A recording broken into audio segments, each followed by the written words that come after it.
মানুষের ব্যাকগ্রাউন্ড জেনে তারপর কথা বলা উচিত। আপনাদের কোনো নেগেটিভিটি আসলে আপনাদের কমেন্টের মাধ্যমে প্রকাশ করবেন না। যারা 2 দিন ধরে বা 3 দিন ধরে আমার জন্মদিন উপলক্ষে নিজেদের বাসায় রান্না করে খেয়েছে, দোষ ধরার জন্য নেটিজেনরা বলেন, হ্যাটার্সরা বলেন, অনেক ঝাঁপিয়ে পড়ে। এগুলো সোশ্যাল মিডিয়াতে কিভাবে হ্যান্ডেল করে?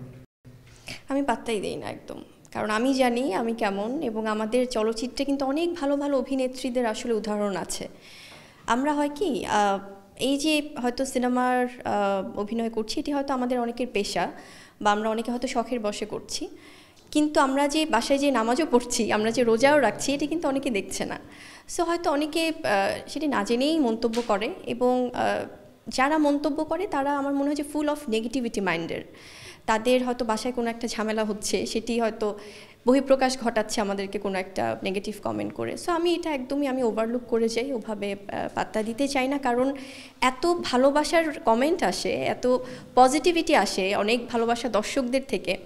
সো তাদের কাছ থেকে আমি যখন এই পজিটিভিটি পাচ্ছি, সো নেগেটিভগুলোকে পাত্তা দিলে আমার যারা পজিটিভ কমেন্ট করছে তাদেরকে আমার ইগনোর করা হবে। শুধুমাত্র আমাদের ইন্ডাস্ট্রি না, যে কোনো ইন্ডাস্ট্রিতেই, বাট স্পেশালি আমি ফিল্ম ইন্ডাস্ট্রির কথা বলবো। আমাদের এখানে অনেক লেজেন্ডারি কিন্তু আর্টিস্ট ছিলেন, আছে অনেক সফিস্টিকেটেড আর্টিস্টরা আছেন যারা অনেক বেশি এডুকেটেড, যাদের ফ্যামিলি ব্যাকগ্রাউন্ড অনেক ভালো, হাইলি তারা কিন্তু অনেক বেশি প্রেজেন্টেবল। সো তাদেরকে কিন্তু সামনে আনা হয় না, সবসময় নেগেটিভিটি, সবসময় খুব লোয়ার একটা পয়েন্ট অফ ভিউ থেকে দেখা হয়। সো আমার কাছে মনে হয় যে এগুলো ঠিক না। যারা অনেক বেশি যোগ্য, তারাও যেমন স্বাক্ষর রেখে গেছেন আমাদের ফিল্ম ইন্ডাস্ট্রিতে, এবং এখনও অনেক ভালো ভালো ফ্যামিলি ব্যাকগ্রাউন্ডের অনেকেই আছেন যারা কাজ করছে। সো এই মানুষগুলোকে সামনে আনা উচিত, বা মানুষের ব্যাকগ্রাউন্ড জেনে তারপর কথা বলা উচিত, যারা না জেনেই কমেন্ট করে। সো তাদের প্রতি আমার হাম্বল রিকোয়েস্ট যে আপনাদের কোনো নেগেটিভিটি আসলে আপনাদের কমেন্টের মাধ্যমে প্রকাশ করবেন না, সেটাতে আপনাদেরই ব্যবহারের বহিঃপ্রকাশ ঘটে। এবং আমি ব্যক্তিগতভাবে আমার যারা দর্শক, আমার বুবলি ফ্যান, আমি কাউকে ওভাবে চিনিও না, কিন্তু তারা দিনের পর দিন, বছরের পর বছর আমার যেই ফ্যান ক্লাবগুলো তারা গড়ে তুলেছে, বুবলি ফ্যান ক্লাবগুলো, তাদেরকে আমার অন্তরের অন্তঃস্থল থেকে অনেক অনেক কৃতজ্ঞতা জানাই।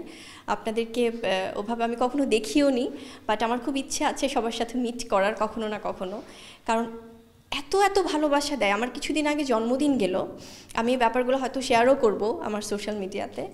আমাকে আমার অ্যাডমিনরা অনেক ভিডিওস পাঠিয়েছে, যারা 2 দিন ধরে শুধু কেক বানিয়েছে, যারা 2 দিন ধরে বা 3 দিন ধরে আমার জন্মদিন উপলক্ষে নিজেদের বাসায় রান্না করে খেয়েছে, সো কেক কেটেছে, এবং তাদের ফ্যামিলি সবাই ঈদের মতো উদযাপন করেছে।